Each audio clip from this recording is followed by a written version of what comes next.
Silence does not mean shutting your mouth silence. What is being referred to as silence or nishabd? One cannot do this. One can become this. See if you can articulate the same things that you're saying with half the number of words. Suddenly you will become extremely conscious of everything.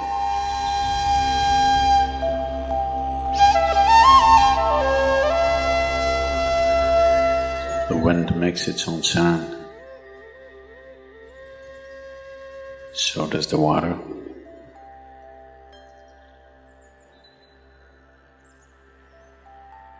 So does the earth. In fact, so does the sky. All the celestial objects are making their own sounds. There are sounds of pain, sounds of pleasure, sounds of misery, sounds of joy. For everything there is a sound. With human life, it's very true. Sounds of life, and there are sounds of death, and there are even sounds of silence.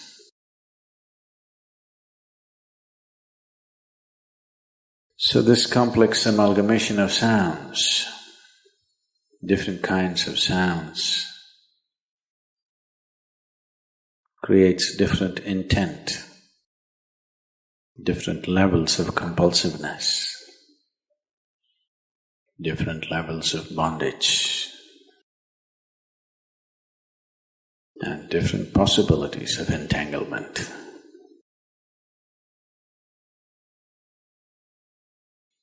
In all this, why one chooses to become silent? Silence is not a way of denying yourself life. It is not even about denying yourself articulation. Silence is about moving from compulsiveness to consciousness. All sounds represent different forms and different dimensions of compulsiveness. When one chooses to become conscious, not be entangled in the compulsive nature of the existence, he naturally chooses to become silent. Silence does not mean shutting your mouth silence, plugging your ears silence.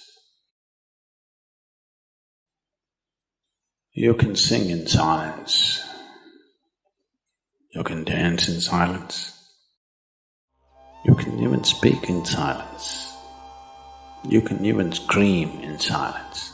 You don't try.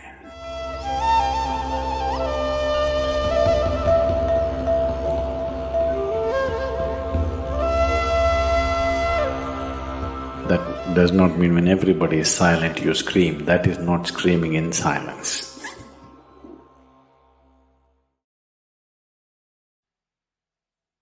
Because sound is of the surface, silence is of the core. It is only the surface which makes the sound.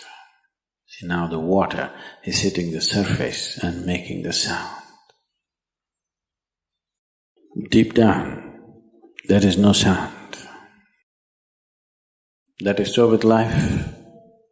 On the surface, it is a very complex mesh of sounds,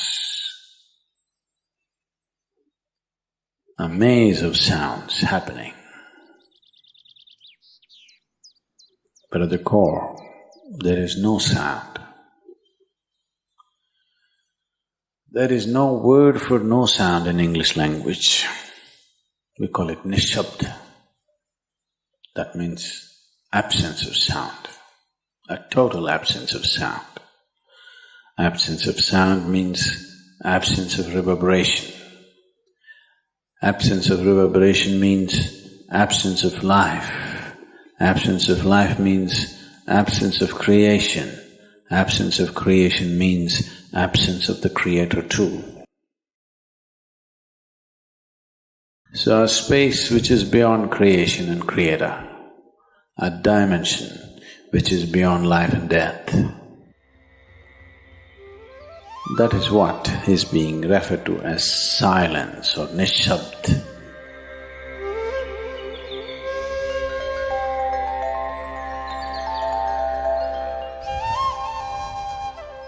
One cannot do this.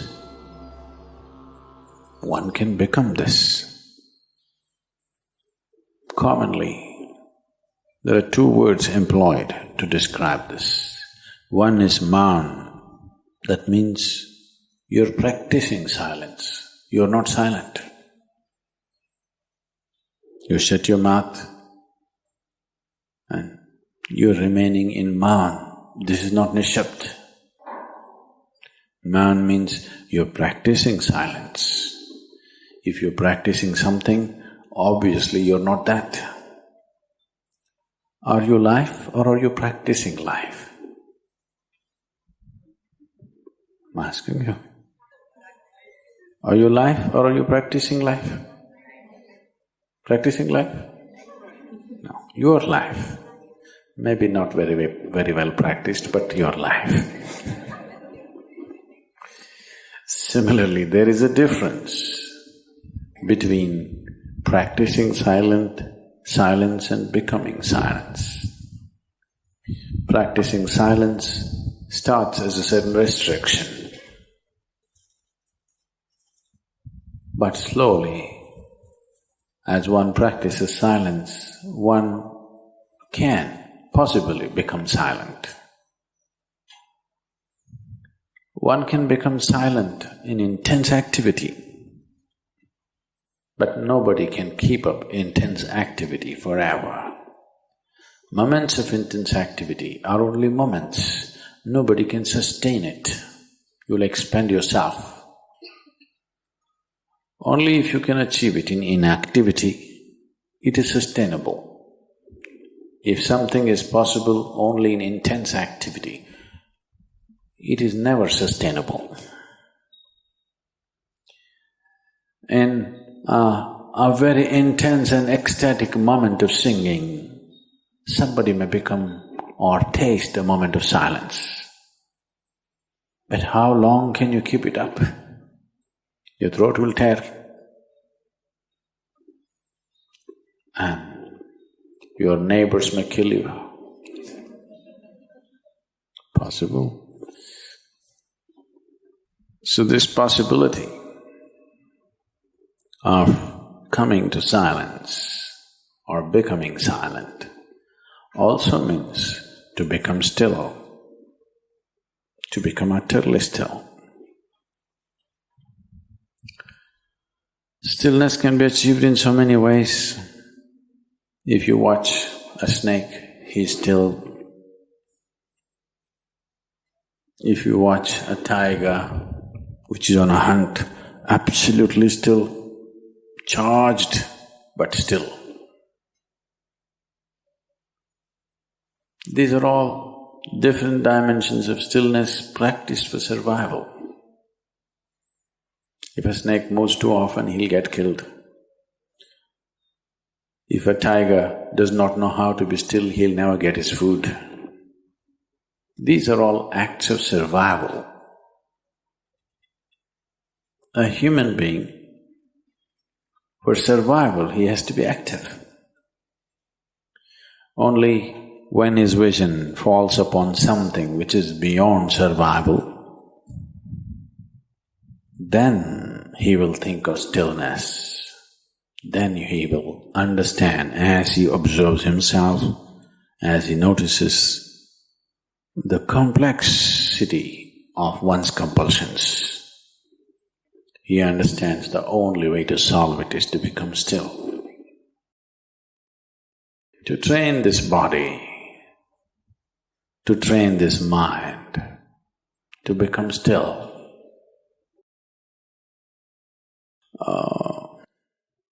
Take some effort. If one is simply blissed out, he will become still.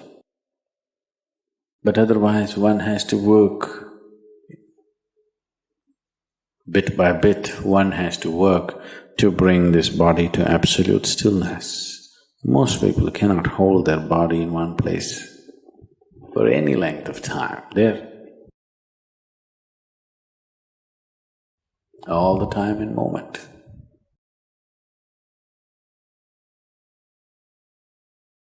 As it is said, a man is ill only because he does not know how to be still. Because in stillness, you're in touch with a dimension way beyond creation. Once one is in touch with that, there is no such thing as illness. If I sit here and the body rots and falls down, still there is no illness, it's just there. Because in fact, when one becomes utterly still, he may not be able to hold on to the body unless he learns the tricks, the mechanism of the body. So why should I become still? Will I lose my body? Anyway, you will lose your body. When the time to lose your body comes, if you want to lose it gracefully, then you must know at least a little bit of stillness. If you want to put your body down like you can put this piece of cloth down, with the same ease, with the same gracefulness, then you need to have some stillness in you. Otherwise, you and your body, you have to be torn apart, which is an ugly thing to do. When you're being torn away from your body, it is an ugly and painful thing to do, unless you can keep it down. There's no grace in life. So if one has to attain to that grace, at least a certain amount of stillness has to enter your life. For this to happen, a certain level of silence has to enter your life. If right now if it is not coming, at least practicing a little bit of Maun. In an hour, if you're speaking 1573 words right now, how many more? How many words do you spit out in a minute? 1573, you're actually doing that many? I thought that's impossible.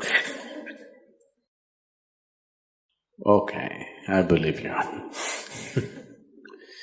So whatever number you're doing, see if you can articulate the same things that you're saying with half the number of words.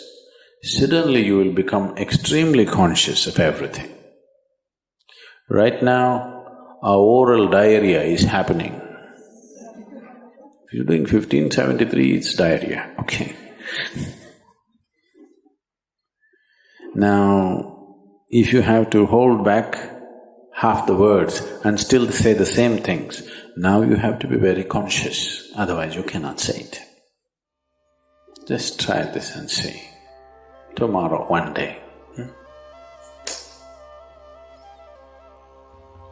In an hour, normally what number of words you utter, make it half. Don't curtail your activity, still say the same things. But with half the words, how wonderful the whole world will feel, you know.